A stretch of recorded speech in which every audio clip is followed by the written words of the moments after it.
ठीक है, पहला पार्ट हम लोग लेते हैं पश्चिमी हिंदी का, क्योंकि सबसे ज़्यादा डिवीजन इसी में है। पश्चिमी हिंदी में अगर लिया जाए तो सब देखिए, हिंदी में जो मुख्य साहित्यिक भाषाओं का दर्जा प्राप्त हुआ वो 3 है। कौन कौन सी हैं? कौन कौन सी जिनको साहित्यिक हिंदी का दर्जा प्राप्त होता है? साहित्यिक के हिंदी का जो दर्जा प्राप्त करती हैं, साहित्यिक हिंदी का दर्जा 3 को प्राप्त होता है। कौन कौन सी है वो? एक तो आपका ब्रज है, दूसरा है अवधी है, और तीसरा है खड़ी, इसको मानक भी बोलते हैं। तो आप ऐसे समझिए कि जो ब्रज है और खड़ी है उसका संबंध किससे है आपको पता होना चाहिए, वो है आपका पश्चिमी हिंदी से संबंध है। ठीक है, इसके अंदर 3 भाषा, टोटल 5 आती हैं, उनमें से 2 किससे आती हैं अगर देखा जाए तो ब्रज और खड़ी बोली आती हैं आपकी पश्चिमी हिंदी से। ठीक है, तो हम इनकी आगे चर्चा बढ़ाते हैं। तो इसकी एक उप बोली है, वो क्या है? हरियाणवी। ठीक है, ठीक है, और इसको बांगरू भाषा भी कहा जाता है। ये बांगरू नामकरण किसने किया था? जॉर्ज ग्रियर्सन का नाम आप लोगों ने सबने सुन रखा होगा, जिसने भी हिंदी साहित्य इतिहास पढ़ा है। तो इसको बांगरू भाषा भी कहा जाता है। और क्योंकि आपको पता है कि हरियाणा में जाटों और जो भी थोड़ा बहुत भी जानते हैं, और अहिरों की संख्या काफ़ी अधिक है। अहिर मतलब यादव, तो इसको जाटू भी कहा जाता है। ठीक है, और अहिर वाटी भी इसके लिए इस्तेमाल हो जाता है कई बार। ठीक है, तो हरियाणवी के बारे में आप लोगों ने इतना जान लिया कि ये पश्चिमी हिंदी की बोली है। पहला क्वेश्चन तो ये है। बांगरू भी इसको कहा जाता है, इसको जॉर्ज ग्रियर्सन ने नाम दिया था।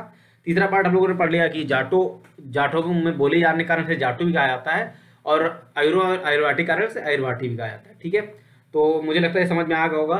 डॉक्टर धीरेन्द्र वर्मा तो इसे बोली मानने से भी इनकार करते हैं। ठीक है, जो भाषा वैज्ञानिक है डॉक्टर धीरेन्द्र वर्मा, और वो इसको ब्रज भाषा की एक बोली बोलते हैं। ठीक है, इसे ब्रज भाषा का ही एक पार्ट है। ठीक है,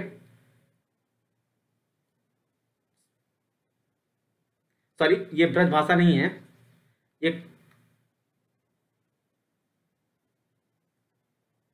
खड़ी बोली है। आप लोग देखते हैं कि अगर आप में से किसी ने भी का संपर्क इनसे हुआ होगा तो आपकी इनकी भाषा कभी खड़ी खड़ी खड़ी लगेगी। ठीक है, अब दूसरी भाषा जो है उसकी चर्चा हम लोग कर लेते हैं। वो कौन सी है? बुंदेली, इसी का पार्ट है। ठीक है, देखिए बुंदेली बोली कहाँ जाती है, क्षेत्र आपको पता होना चाहिए, क्योंकि कई बार क्या होता है क्वेश्चन आप किससे आ जाते हैं? क्षेत्र से आ जाते हैं कि किस क्षेत्र में कौन सी भाषा बोली जाती है। तो बुंदेली, जैसा आपको नाम से लग रहा होगा कि ये बुंदेलखंड का इलाका कुछ पड़ता होगा, वहीं के आसपास बोली जाती है। ठीक है, बुंदेलखंड कहाँ पड़ता है? ये आपका जो उत्तर प्रदेश का ये नीचे वाला पार्ट है, यहाँ पर क्या है? बुंदेलखंड पड़ता है आपका। और ये बुंदेलखंड का विस्तार केवल और केवल यूपी में नहीं, अभी तो एमपी में भी है। तो आप ऐसे समझिए कि ये उत्तर प्रदेश और एमपी में जो बोली जाती है, दोनों में बोली जाती है। तो यूपी में कौन कौन से जिले आ जाते हैं कि जो बुंदेलखंड के अंतर्गत आते हैं? आपका हमीरपुर आ जाता है, आपका बांदा का कुछ पार्ट, बांदा बेसिकली आता है इसी में है, लेकिन इसका कुछ पार्ट इसमें आता है। ठीक है, बुंदेलखंड बुंदेली के अंतर्गत आपका और कौन सा हो गया? मलवा आपका हो गया। उरई जालौन भी इसी का पार्ट है। ठीक है, उरई मुख्यालय जालौन।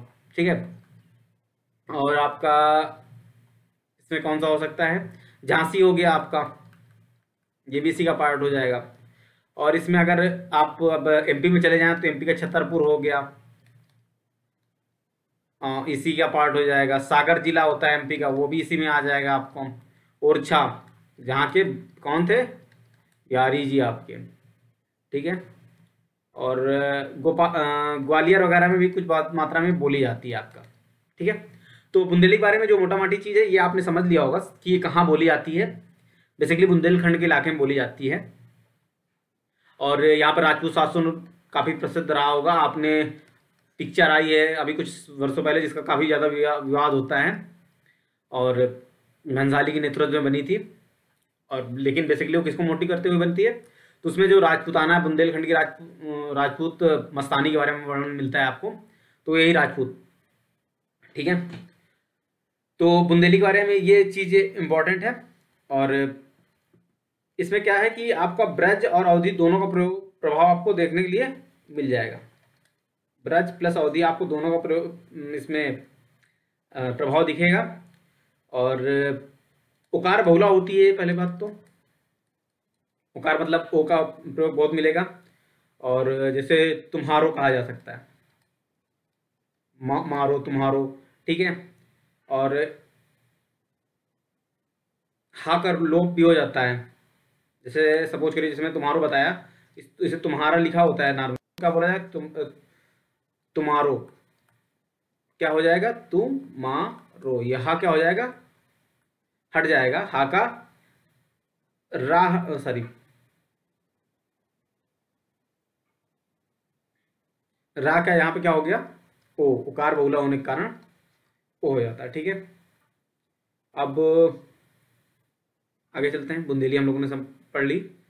और इसमें देखिए बहुत ज़्यादा साहित्यिक रचनाएं देखने के लिए नहीं मिलती हैं, और एक आधी रचना मिलती है जिसमें से लाल कवि का नाम थोड़ा बहुत इम्पोर्टेंट है। 36 साल के टाइम पे उन्होंने थोड़ी बहुत रचनाएं की, और इसमें छत्र प्रकाश नाम से इनकी रचना है लाल कवि की, छत्र प्रकाश नाम से, ठीक है। अब आगे चलते हैं हम लोग। तीसरी जो इम्पोर्टेंट भाषा है इसकी, वो बोली है, वो कौन सी है, कन्नौजी। कन्नौजी आपको, कन्नौज जो भी यूपी से बिलोंग करता हो तो उसको पता होगा, यूपी में एक जिला कन्नौज पड़ता है। और जिसने भी इतिहास का अध्ययन किया होगा तो कन्नौज का मतलब जरूर उसने अध्ययन किया होगा। और यहाँ पे काफ़ी ज़्यादा युद्ध को लेकर भी, चौसा का युद्ध और उसके बाद जो कन्नौज का युद्ध आप लोग देखते हैं मध्यकाल में, वो भी कन्नौज मतलब काफ़ी मध्यकाल से ही काफ़ी चर्चित रहा है कन्नौज। तो उसी के नाम पर इस कन्नौजी का वर्णन आपको मिल जाएगा, ठीक है। ये जो कन्नौज का इलाका है इसको पांचाल क्षेत्र भी बोला जाता था। जैसा आप लोगों ने महाभारत का अध्ययन किया होगा, अध्ययन कौन करता है मतलब देखा होगा, तो इसलिए जो कन्नौजी इसको क्या कहा जाता है, पांचाली भी कहा जाता है, ठीक है। इसको पंजाली नाम किसने दिया है, हिंदी के व्याकरण है किशोरी दास वाजपेयी जी, ठीक है।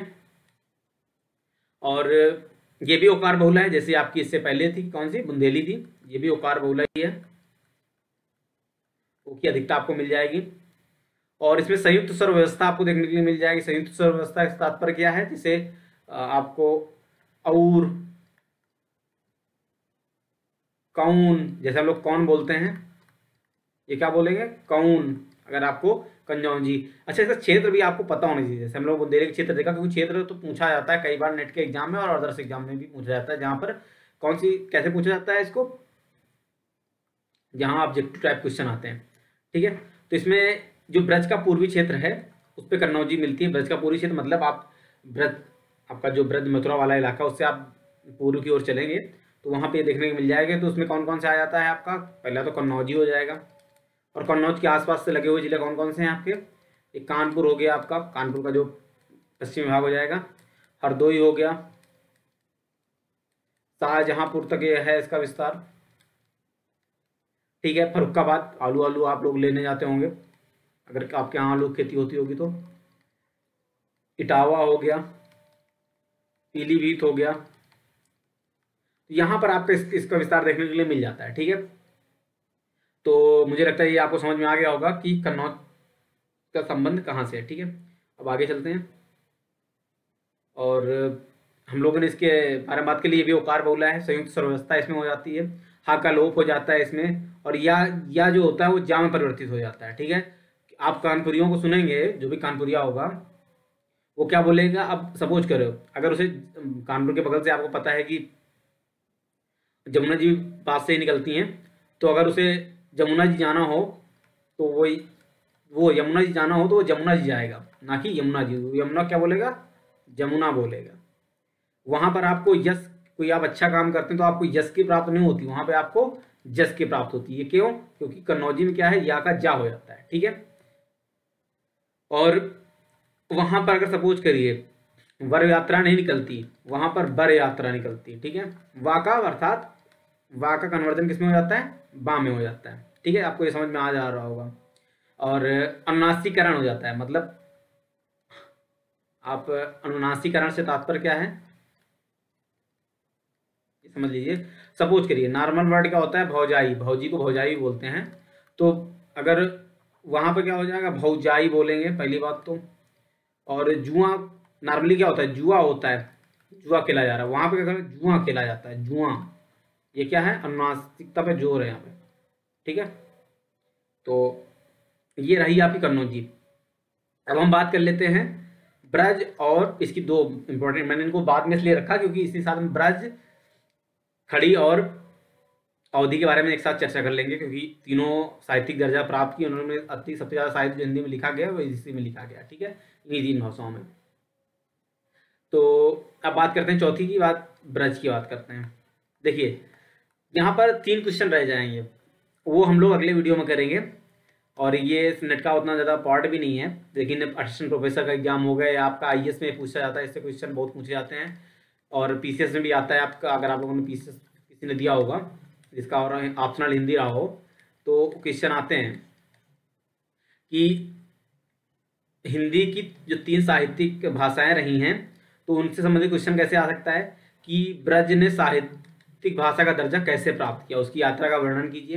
अवधी ने साहित्यिक भाषा का दर्जा कैसे प्राप्त किया, उसका वर्णन कीजिए। खड़ी बोली, जो कि जिसके नाम में बोली आता हो, और वो क्या है आज मुख्य भाषा, कैसे बन गई, इसके बारे में क्या है आपको क्वेश्चन आते रहते हैं, ठीक है। तो ये आपको देखना है, ठीक है। तो हम लोग शुरू करते हैं, थोड़ा ब्रज के बारे में यहाँ जान लेते हैं। बाकी इस टाइप के क्वेश्चन की इनकी साहित्यिक यात्रा कैसी रही, इनमें क्या साहित्य लिखा गया, वो हम लोग अभी अलग से देखेंगे, ठीक है। यहाँ पर हम बेसिक पार्ट देख लेते हैं और ज़्यादा इधर उधर के चक्कर में नहीं पड़ते हैं।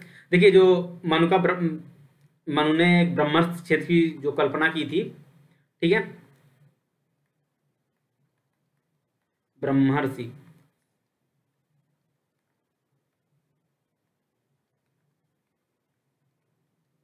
देश, उस देश में जो उस क्षेत्र में जो भाषा बोली जाती है उसको क्या कहा गया, ब्रज कहा गया। इसके अंतर्गत जो अगर 16 महाजनपद थे, उनमें से जो 4 जनपद हैं जो इंपॉर्टेंट है वो इसी क्षेत्र में आते हैं, ठीक है। महाजनपद में कौन कौन से, वो आप याद रख रखिए, मत्स्य, सूरसेन,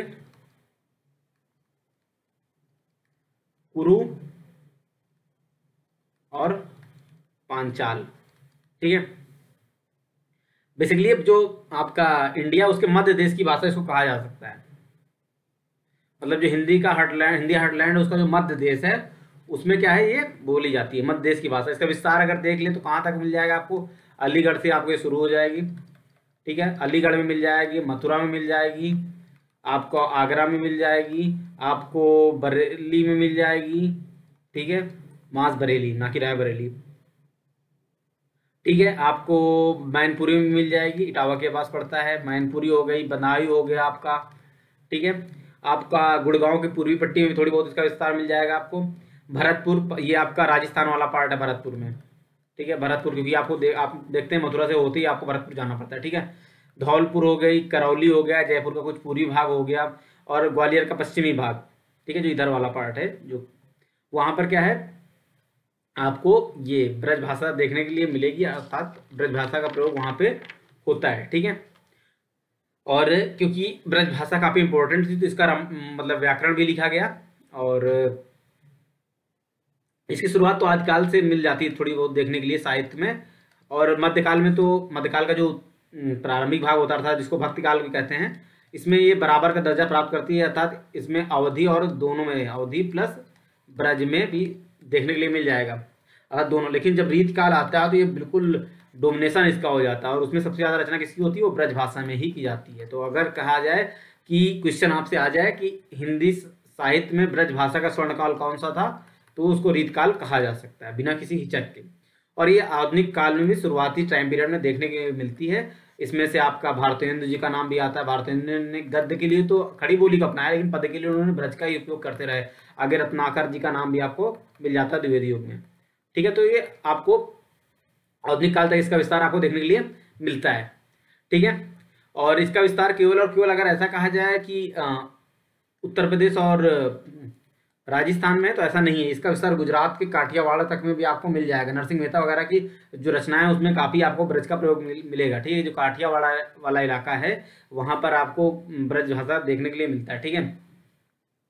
और इसमें क्या है कि जो धातु होती है, जैसे कोई भी धातु है, जैसे कुछ विशेषताओं के बारे में यहाँ चर्चा कर लेते हैं, कुछ अलग से जब हम ब्रज भाषा पढ़ेंगे तो उसमें चर्चा करेंगे, क्योंकि ब्रज अपने आप में भी बहुत इंपॉर्टेंट चैप्टर है।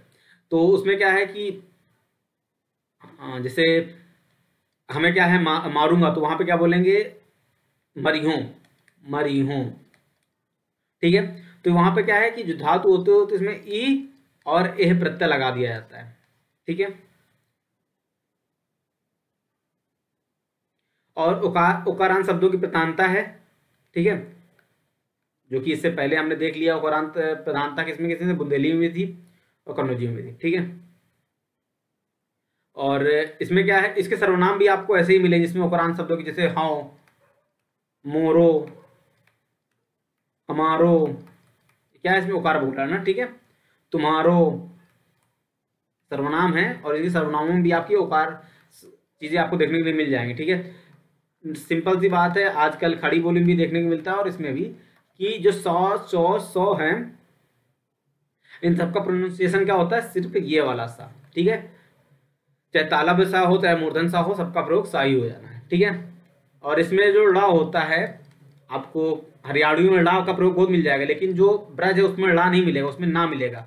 वहां पर गणेश जी नहीं होते, वहां पर गणेश जी होते हैं। ठीक है, गणेश भगवान की पूजा होती है। ठीक है, और वहां पर ड़ा नहीं मिलेगा, वहां पे आपको रा मिलेगा, अर्थात जैसे वहां पे आपको कोई चीज थोड़ा नहीं मिलेगी, वहां पे आपको कोई चीज थोड़ा मिलेगी। ठीक है, ये अंतर हो जाता है। तो ये आप अगर क्वेश्चन आ जाए कि ड़ा का ना किस भाषा में हो जाता है, तो ब्रज में हो जाता है, और ड़ा का रा किस में हो जाता है, वो इसी में हो जाता है। ठीक है, अब आगे चलते हैं।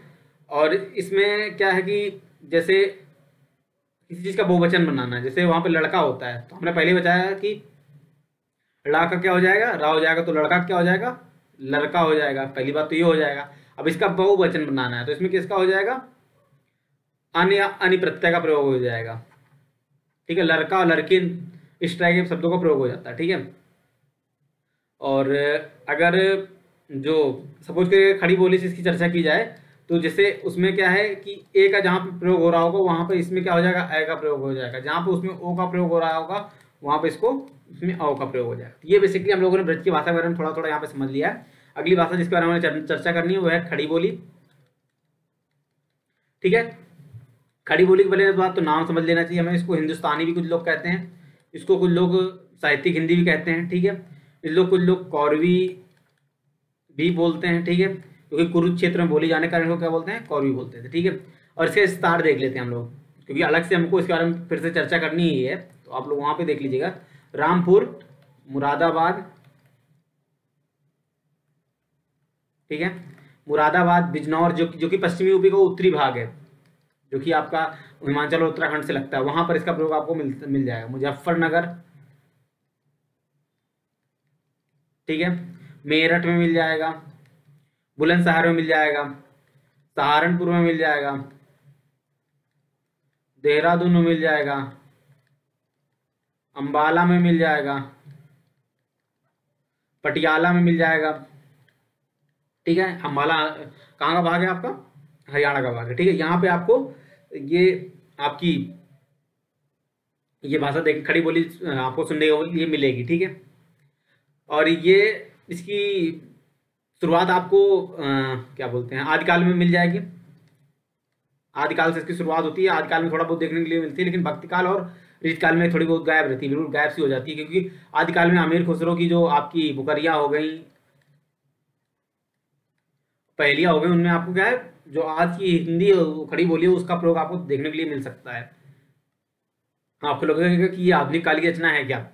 और देखिए, खड़ी बोली और मानक भाषा में थोड़ा सा अंतर है, ये आप लोग समझ लीजिएगा। जैसे मानक भाषा में क्या बोला जाता है, बेटा, तो खड़ी बोली में क्या बोला जाता है, बेटा। अगर वहां पे हम लोग नॉर्मली क्या बोलते हैं, बाबा, तो जो खड़ी बोली वाली मेरठ वाले क्या बोलेंगे आपको, बब्बा। ठीक है, तो ये वहां पर क्या होता है, जीजा, नॉर्मली क्या बोलते हैं, जीजा, तो क्या बोलेंगे, जिज्जा। ठीक है, तो ये क्या है, द्वित्व व्यंजन है, वहां पे किसकी द्वित्व व्यंजनों की क्या है, इसमें प्रधानता होती है। ठीक है, और जैसे खड़ी बोली में क्या होता है कि जो मानक भाषा से एक अंतर और भी होता है, कई बार क्या होता है, जो मानक हिंदी है उससे, जो मानक बोली को तो किसी में शामिल नहीं है, खड़ी बोली से काफी ज्यादा साम्यता है उसमें, लेकिन जैसे नॉर्मल आपका जो मानक भाषा उसमें ना का जहाँ पर प्रयोग होता है, इसमें क्या हो जाता है, ड़ा हो जाता है। जैसे हमें कहीं जाना है तो उसमें वो क्या, हमें कहीं जाना है, मेरठ जाएंगे तो जाना जाना नहीं, मेरठ आप जाना नहीं होगा, मेरठ आपका जाना होगा, ठीक है। और सपोज करिए हमें खाना खाना नहीं होता, वहाँ पे खाना खाना होता है। ये अंतर आपको समझना होगा। आप जो भा होता है वो बा में बदल जाता है। सपोज करिए कैसे, सपोज करिए आप सभी सभी लोग मेरठ जा रहे हैं, तो क्या नहीं, सभी लोग नहीं जाएंगे, सभी लोग भारत मेरठ जाएंगे, ठीक है। ये अंतर आपको देखने के लिए मिल जाता है, ठीक है। अब हम लोग चलते हैं, ये हो गई हमारी पांचों भाषाएं हो गई, समझ में आगे होगा कि कौन कौन सी पांचों भाषाएं थी जो कि इंपॉर्टेंट थी, वो किसकी, पश्चिमी हिंदी की। तो पश्चिमी हिंदी की हमने पांचों भाषाएं देख ली हैं। कौन कौन सी हो गई, पहली आपकी हो गई हरियाणवी हो गई, इसके बाद हम लोगों ने दूसरी क्या देख ली, बुंदेली देख ली, फिर कन्नौजी देख ली, फिर हमने ब्रज देख ली, फिर हमने देख ली खड़ी बोली, ठीक है। ये आपकी पांचों बोलियां हो गई। आप दूसरी जिसके बारे में हम लोग थोड़ी यहाँ पर चर्चा करेंगे, पूर्वी हिंदी, इनकी जो तीनों बोलियां उनके बारे में थोड़ी थोड़ी चर्चा कर लेंगे। पहली क्या है, अवधी। अवधी के बारे में यहाँ चर्चा कर लेते हैं हम लोग। अवधी देखिए, बाकी जो आपके नेट के सिलेबस में क्लियर दे रखा है, किन तीन के बारे में स्पेशल चर्चा करनी है आपको, ब्रज, अवधी और खड़ी के बारे में। तो अवधि के बारे में थोड़ी चर्चा कर लेते हैं। बाकी अवधि ने साहित्यिक दर्जा कैसा प्राप्त किया वो अलग चर्चा का विषय है, उसके बारे में अलग चर्चा है। पहली बात तो इसका जो क्षेत्र, इसको बोला क्या जाता है, क्योंकि ये कोसल क्षेत्र में बोली जाती है। कोसल कौन सा, कोसल नरेश, आपको याद होगा कौन है कोसल नरेश, अर्थात फैजाबाद। इसका नाम बदल गया, फैजाबाद का नाम अयोध्या हो गया ना। तो ये फैजाबाद वाले इलाके में भी आपकी क्या है, बोली जाती है, ठीक है। और इसको इसकी जो एक उप बोली भी है वो है बैशवाड़ी के नाम से भी इसको भी कई बार संबोधित कर दिया जाता है, ठीक है। इसका इलाका क्या है, आपका जो लखनऊ से सटा हुआ जो इलाका है उसमें से आपका चाहे इस पार्ट में आपका लखीमपुर खीरी हो जाए, लखीमपुर खीरी हो गया, सीतापुर हो गया, हरदोई हो गया, बाराबंकी हो गया उन्नाव से लगता हुआ, बहराइच हो गया, ठीक है, उन्नाव हो गया, और रायबरेली, इसमें कौन सी सब यहाँ पे अवधि आपको सुनने के लिए मिलेगी। तो आपको अवधि का क्षेत्र शायद समझ में आ गया होगा, अवधि का क्षेत्र क्या है, ठीक है। गोंडा फैजाबाद भी इसी में शामिल है, तो पहले ही मैंने बता दिया था, ठीक है। अब अगर इसकी विशेषताओं के बारे में बात की जाए तो वो क्या है, विशेषता क्या क्या है इसकी वो देख लेते हैं थोड़ा थोड़ा। यहाँ पे एक का आई हो जाता है, औ का औ हो जाता है, ठीक है। यहाँ औरत तो होती नहीं है, यहाँ औरत होती है, ठीक है। अगर यहाँ पर किसी को कुछ बोलना है, कैसा, कैसा देश है, यहाँ पे कैसा देश है, ठीक है। ये अंतर यहाँ पे आपको देखने को मिलेगा, ठीक है। अब यहाँ पे वाक को लेकर दो चीजें हैं देखने और समझने वाली बात है, ठीक है। अगर उस शब्द के अंत में वो आ रहा है तो वो ऊ में बदल जाएगा, ठीक है। जैसे घाव, अगर घाव नॉर्मल शब्द तो घाव हो जाएगा, उसको घाव नहीं होता, घाव हो जाता है, ठीक है। अगर शुरुआत में है तो वो क्या हो जाएगा,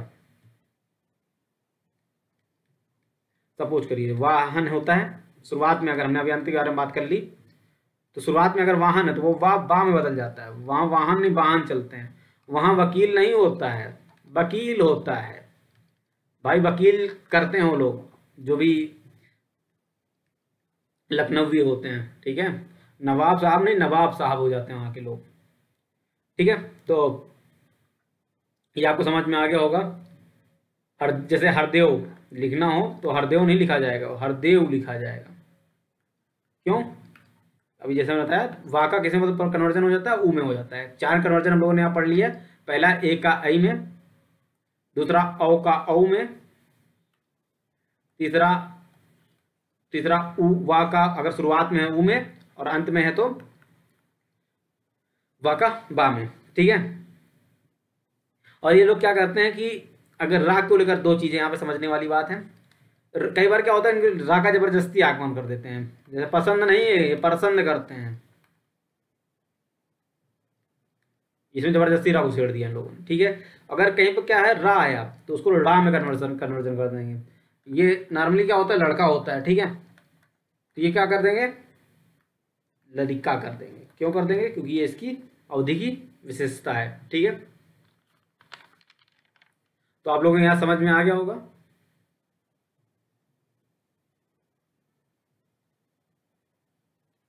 और अगला क्या चीज़, हाँ हम लोगों ने कितने पॉइंट्स देख लिए, फिर से देखते हैं। हम लोगों ने 5 पॉइंट्स देख लिए। छठा समझते हैं। छठा क्या है कि सपोज करिए नॉर्मली जो 100 होता है, ये मूर्धन, ये किसमें परिवर्तित हो जाता है, इसमें खा में परिवर्तित हो जाता है यहाँ पे, ठीक है।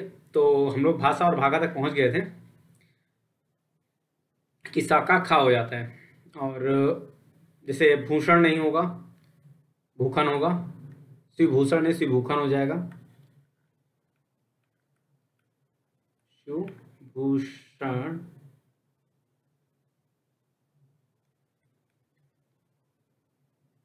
तो क्या हो जाएगा, ये ऋणा है। तो इसमें 2 नियम लगते हैं जो अवधि के हैं। ये सा का खा में परिवर्तन हो गया, कौन सा, सा से खा का। और ला का किसमें परिवर्तन हो जाता है, ना में हो जाता है। तो ये ना किसमें, ला किसमें परिवर्तित हो गया, ना में, ठीक है। ये इसकी इंपॉर्टेंट चीज़ है।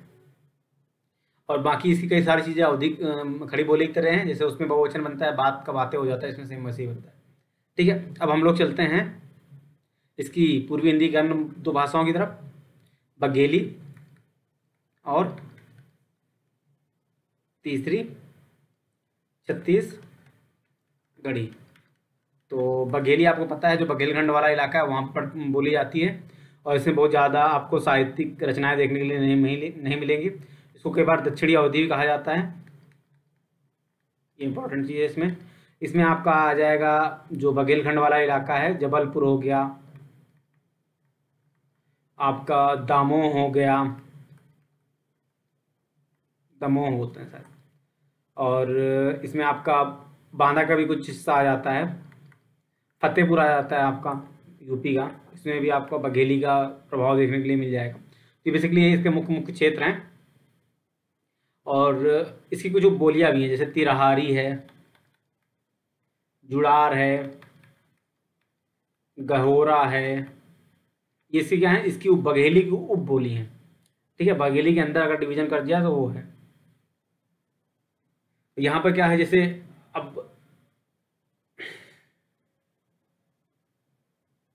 किसी का नॉर्मली का हमारा पेट भर जाता है खाना खा के, पेट भर जाता है, वहाँ क्या, अरे यार हमारा प्याट भर गया है, अब मैं नहीं खाऊंगा। तोर को त्वार बोलते हैं, त्वार पेट भर गया, ये मतलब बघेली की भाषा है। ये आप नॉर्मली आप लोग सुने होंगे। और इसका विस्तार हम लोगों ने समझ ही लिया है। और ये बेसिकली जो रीवा का इलाका है, रीवा बघेलखंड का हिस्सा है ना, राजधानी रही बघेलखंड की, तो उस वाले इलाके में सबसे ज़्यादा बोली जाती है। और कई लोग तो इसको अवधि का हिस्सा भी मानते हैं, परंतु अगर जब बृहद डिवीजन होता है तो उसमें आ जाती है। अगला है छत्तीसगढ़ी। सिंपल बात, छत्तीसगढ़ का इलाके में बोली जाती है। और इसको 2 अन्य नामों से भी जाना जाता है, लरिया और खलटाही। ये 2 नाम आप लोग, खलटाही, सॉरी खा है, खलटाही। तो ये दोनों चीज़ इसमें अगर पूछा जाए लरिया और खलटाही किसके नाम है, तो आपको पता होना चाहिए किसके नाम लरिया और खलटाही छत्तीसगढ़ी के नाम पे हैं। और ये बोले कहाँ जाते हैं, बोली कहाँ जाती है, इसका विस्तार कहाँ पे है, तो विस्तार आपके छत्तीसगढ़ वाले इलाके में है। कहाँ पे, छत्तीसगढ़ की राजधानी तो पहली बात तो रायपुर हो जाएगी, ये छत्तीसगढ़ की राजधानी है। कोरिया है, कोरिया, कोरिया वाली कोरिया नहीं, बिलासपुर हो गया। और ये बिलासपुर कौन सा वाला है, छत्तीसगढ़ वाला, ना कि हिमाचल में वाला नहीं है ये, ठीक है। और आपका सरगुजा हो गया, दुर्ग हो गया, ये इस इलाके में नंदगांव, जहाँ पर कई सारी घटनाएं होती हैं, आपको लोग सुनते होंगे, आदिवासी जहाँ पे हत्या कर देते हैं। खैरागढ़ हो गया। ये आपके छत्तीसगढ़ी का इलाका है, ठीक है। अब हम लोग बात करते हैं बिहारी हिंदी की, जल्दी थोड़ा तीव्र गति से करते हैं। बिहारी, बिहारी के अंदर हम लोगों ने 3 पार्ट्स देखे थे, पहला भोजपुरी, दूसरा मगही, और तीसरा मैथिली। मैथिली को तो आपका 8वीं अनुसूची में जगह भी मिल गई है। अभी बाकी भोजपुरी और मगही भी अपने लिए मांग करते ही रहते हैं। ठीक है, भोजपुर आपका ये जो बिहार का पूर्वी इलाका है, ये यहाँ पे बोली जाती है। और इसमें आपका इस जो यूपी से लगा हुआ इलाका है उसमें बोला जाएगा। आपका इसमें यूपी में भी बहुत ज़्यादा इसका विस्तार आपको मिल जाएगा। बलिया हो गया, जौनपुर में भी आपको ये भोजपुरी सुनने को मिल जाएगी। तो ये भोजपुर का बेसिकली इलाका है। बलिया का मतलब बलिया हो गया, जौनपुर हो गया, बलिया से लगा हुआ छपरा हो गया बिहार का, यहाँ पर आपको क्या है, ये भोजपुरी मिल जाएगी। और भोजपुरी की सबसे बड़ी बात ये है कि भोजपुरी का विस्तार भारत में नहीं अपितु, क्योंकि बहुत सारे लोग यहाँ से बाहर गए थे, तो आपको जो विदेशी में जो हिंदी की रचना हो रही है वो भोजपुरी में होती है। जैसे फिजी हो गया, सेशल्स हो गया, जहाँ पर भारतीय जो 1800 से 1900 के बीच में जो गए तो उनकी जो मातृभाषा थी वो भोजपुरी थी। तो वहाँ पर क्या है, हिंदी कौन से रूप में है, भोजपुरी के रूप में ही बोली और पढ़ी जाती है। ठीक है, इसमें सबसे जो इम्पोर्टेंट नाम है वो नाम एक याद रखिएगा, भिखारी ठाकुर का। ठीक है, एक को इनको भोजपुरी का क्या है, भोजपुरी का शेक्सपियर कहा जाता है। इनकी विदेशिया हो गई, सही मतलब एक इनका नाटक था विदेशिया, बहुत ही फेमस नाटक है इनका ये। ठीक है, तो ये यूपी में और आपका पूर्वी बिहार में बोली जाती है। यूपी में आप लोगों ने देख लिया, बलिया हो गया, जौनपुर हो गया, गाजीपुर हो गया, देवरिया हो गया, आजमगढ़, महाराजगंज, बलिया से लगा हुआ, मऊ, चंदौली, संत कबीर नगर, सोनभद्र, कुशीनगर, इन सब में बोला जाता है। और बाकी बिहार में तो ये बोली ही जाती है। बिहार में आप छपरा तो आपने जान ही लिया है, और सासाराम हो गया, सासाराम बिहार का हो गया, आपका मोतिहारी हो गया, पूर्वी चंपारण हो गया, चंपारण जहाँ पे आपका आंदोलन होता है, पश्चिमी चंपारण हो गया, ये सब में क्या है, ये भोजपुरी बोली जाती है। अब बात करते हैं दूसरी मगही की। तो ये मगही मागधी का ही क्या है, विकसित रूप है। ठीक है, और इसका विस्तार आपका जो बिहार राज्य का है, पटना मतलब सेंट्रल बिहार कह सकते हैं, पटना, गया, मुंगेर, औरंगाबाद, आपका हो गया लखीसराय। आप दिल्ली में रहे होंगे तो आपको पता होगा, लखीसराय के लोग बहुत मिल जाएंगे आपको। नालंदा हो गया, तो नालंदा यूनिवर्सिटी के पास कौन सा बोला जाएगा, मगही बोली जाती है वहाँ पे। और नवादा हो गया, जमुई हो गया, शेखपुरा हो गया, यहाँ पे क्या है आपका, ये यहाँ पे आपको मगही मिल जाएगी। अब बात करते हैं इसकी तीसरी पार्ट की। क्या हो गया, तीसरा पार्ट कौन सा था इसका, मैथिली। इसको क्या है, जो 8वीं अनुसूची में जगह भी प्राप्त हो चुकी है, सबसे बड़ी बात तो इसकी ये है। ठीक है, अन्य किसी को 8वीं अनुसूची में जगह नहीं प्राप्त हुई है। इन बाकी मांग तो सभी कर रही हैं, और इनमें से भोजपुरी का तो अपना अलग व्याकरण भी है। ठीक है, तो ये चीज़ है। और इसको ये बेसिकली क्या है कि बिहार का जो सॉरी मैंने यहाँ पे गलत एक चीज़ बोली, जो पश्चिमी बिहार होगा वो यहाँ पे आएगा। तो पूर्वी यूपी है वो, पश्चिमी बिहार वो यूपी कंटेक्स्ट में मेरे दिमाग में चल रहा था। ठीक है, तो मैथिली क्या है, 8वीं अनुसूची में शामिल है। तो भोजपुरी का जो पूर्व क्षेत्र है, अर्थात ये भोजपुरी इधर बोली जाती है आपके बिहार के पश्चिमी इलाके में, इसका पूर्व क्षेत्र, और जो आपकी मगही होती है, मगध वाला इलाका, मगही का जो उत्तरी क्षेत्र है, ये जो नेपाल बॉर्डर से लगा हुआ इलाका है, यहाँ पर क्या बोला जाता है आपको, यहाँ पर आपकी बोली जाती है मैथिली। मैथिली बहुत ही प्यारी भाषा। आप अगर कभी मैथिली बोलने वाले सुनिए, तो अगर सपोज करिए उनको बोलना है आपसे कुछ, तो अगर वो कह रहे हैं कोई भी एक सेंटेंस में आपको, जैसे उनको मैंने कई सारे दोस्त हैं तो उनसे बात की, तो उनको बड़ा आपको अच्छा महसूस होगा। अगर वो मुझसे बोलेंगे पंकज वहाँ चलना है, तो ऐसे बोलें पंकज वहाँ चलना है, मतलब बड़ा स्लो और बड़े आपको एक शब्द में बड़ा जोर रहता है। तो मैथिली की जो शुरुआत होती है वो विद्यापति के टाइम से आती है, जो कि आदिकालीन और भक्ति काल का जो संक्रमण काल उसके कवि हैं, तो उनको मैथिल कोकिल भी कहा गया है। और तो अब इसके एरिया की बात कर लिया जाए तो इसमें भागलपुर आ जाएगा, दरभंगा आ जाएगा। ठीक है, दरभंगा, पूर्णिया आ जाएगा, उत्तरी संथाल परगना आ जाएगा, पूर्वी चंपारण आ जाएगा, मुजफ्फरपुर आ जाएगा, मुंगेर आ जाएगा। तो इस सब का विस्तार यहाँ पे इसको देखने के लिए मिल जाता है। ठीक है, तो इसकी मैथिल में काफ़ी ज़्यादा रचना हुई है और बाद में भी जैसे नागार्जुन जैसे हस्ताक्षर इससे जुड़ जाते हैं। ठीक है, तो इसलिए मैथिली आपको पढ़नी है, इतना तो पढ़नी है कि इससे संबंधित क्वेश्चन आप टैकल कर सकें। अब चलते हैं इसके अगले पार्ट में। दो भाषाएं और रह गई, राजस्थानी और पहाड़ी। तो राजस्थानी में 4 भाषाएं हैं, तो हम लोग अब चर्चा करते हैं पहले मारवाड़ी की।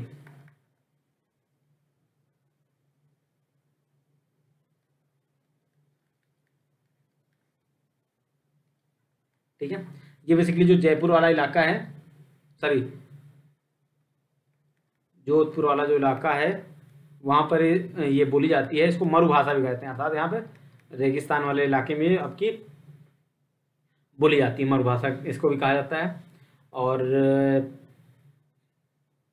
इसकी कई सारी उपभाषाएं भी हैं, जैसे सिरोही हो गई।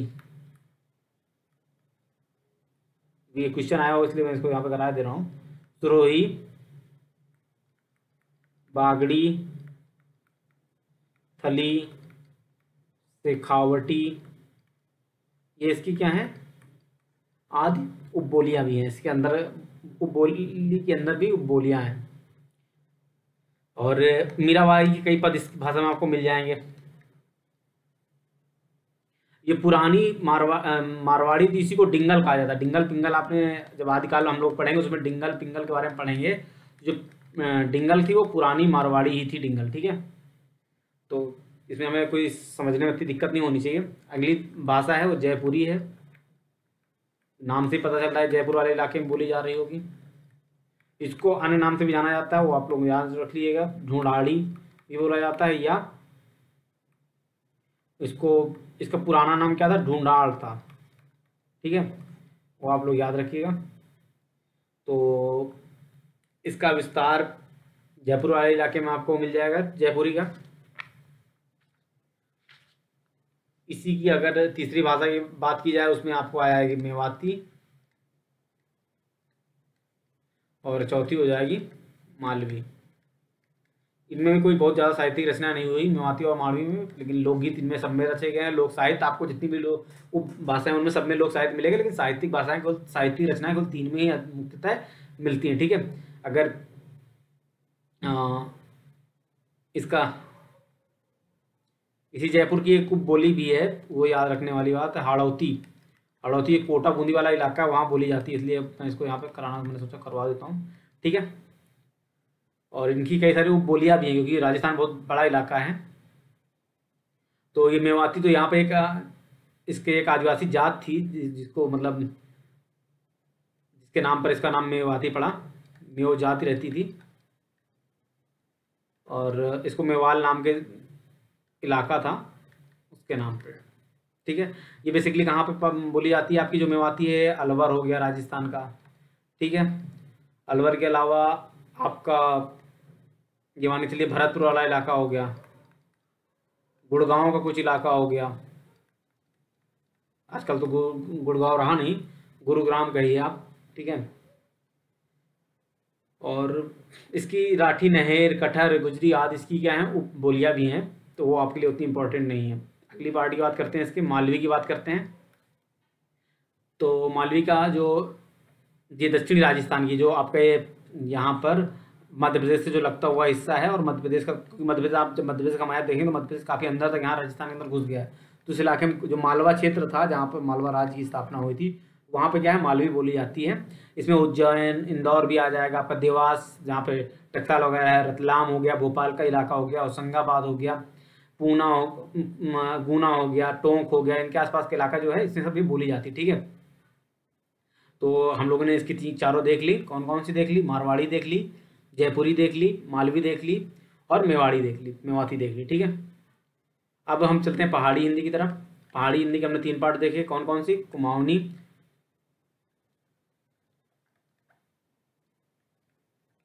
गढ़वाली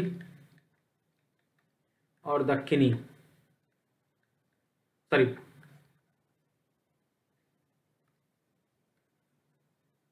कुमाऊनी, गढ़वाली, और तीसरी आपकी कौन सी थी, नेपाली। इसको भी 8वीं अनुसूची में जगह मिली हुई है और इन दोनों को अभी कोई जगह नहीं मिली हुई है। ये कुमाऊनी तो उसके एक जो नैनीताल वाला इलाका है, नैनीताल हो गया आपका, नैनीताल, फिर आपका इसी के आसपास अल्मोड़ा पड़ता है,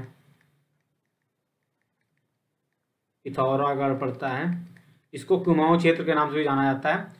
तो ये कुमांचल है, कुमांचल की जो भाषा है उसको कुमाऊनी नाम से जाना जाता है। ठीक है, इसमें क्या है कि आपको राजस्थानी का भी थोड़ा बहुत प्रभाव देखने को लिए मिल जाएगा, तिब्बती चीनी परिवार का भी प्रभाव देखने को लिए मिल जाएगा। ठीक है, इसमें भी थोड़ा बहुत आधुनिक काल में साहित्य का सृजन हो रहा है, लेकिन जो पूर्व में जाएंगे तो ऐसा कोई सृजन करने का आपको नहीं मिलेगा। लोक साहित्य अवश्य है, वहाँ पे अपने लोकगीत हैं।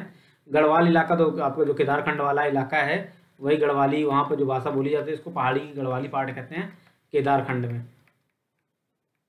ठीक है, बाद में क्योंकि यहाँ कई सारे गढ़ों में बटा हुआ तो इसको गढ़वाल नाम से जाना जाने लगा, तो ये क्या हो गया आपका गढ़वाल हो गया, और इस क्षेत्र की भाषा को गढ़वाली कहते हैं। ठीक है, इसमें किरात, नागा आदि जो जनजातियाँ उनकी जो भाषाएं ये इसमें क्या है मिल गई इसी गढ़वाली में।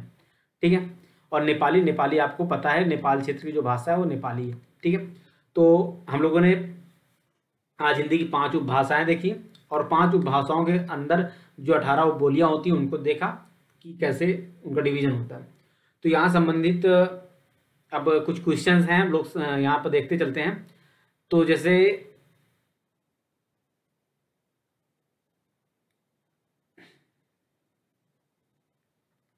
दक्षिण कौशल की बोली क्या है, तो आपको लगेगा कि सिंपल सी बात, अभी हमने जब बताया कौशली किसको कहा जाता है, अवधि को, पर वो नहीं, वो कहाँ की है, छत्तीसगढ़ी है दक्षिण कौशल की बोली। ठीक है, बंगारू किस भाषा कहा जाता है, हरियाणवी को, और किसने कहा था, मैंने वही बताया आपको, ये ग्रेसन ने इसका नाम दिया था। पांचाली किस भाषा को कहा जाता है, पंजाली कन्नौजी को कहा जाता है, आपको पता है।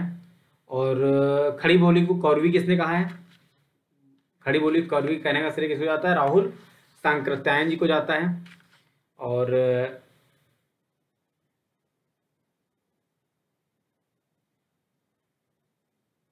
एक वाक्य हम लोग देखते हैं, अगर कहा जाए ललिका गजब कै दिहिस, ये किस भाषा का वर्ड है, किस बोली का बेसिकली। तो हमने बताया था कि जब अवधि में हम लोगों ने कन्वर्जन देखा था और शिवभूखन वाला एग्जाम्पल देखा था, उसके अलावा ला वाला एग्जाम्पल देखा था, लड़का क्या हो जाता है वहाँ पे, लड़का हो जाता है। तो सिंपल सी बात यह है कि ला का रा में कन्वर्जन किस में होता है, अवधि में हो जाता है, इसलिए किसका वर्ड होगा, ये किसकी पंक्तियाँ हो जाएंगी, उसी अवधि की पंक्तियाँ हैं। ठीक है, बाकी क्वेश्चन तो हम लोग इसके तब करेंगे जब हम लोग क्वेश्चन आंसर सीरीज शुरू करेंगे। ठीक है, तो बाकी आपको ये वीडियो कैसा लगा ये आप कमेंट बॉक्स में बता सकते हैं, और बाकी इसी तरह की वीडियो के लिए आप हमारे चैनल से जुड़े रहिए। आपको प्रतिदिन हिंदी की सीरीज के एक वीडियो अपलोड किया जाएगा, और बाकी आप हमारे इस वीडियो को लाइक कर सकते हैं, हमारे चैनल को सब्सक्राइब कर सकते हैं और अपने दोस्तों के साथ शेयर कर सकते हैं, और हमें आपकी प्रतिक्रिया की आवश्यकता है और जिससे हम अपने में सुधार भी कर सकें। ठीक है, धन्यवाद।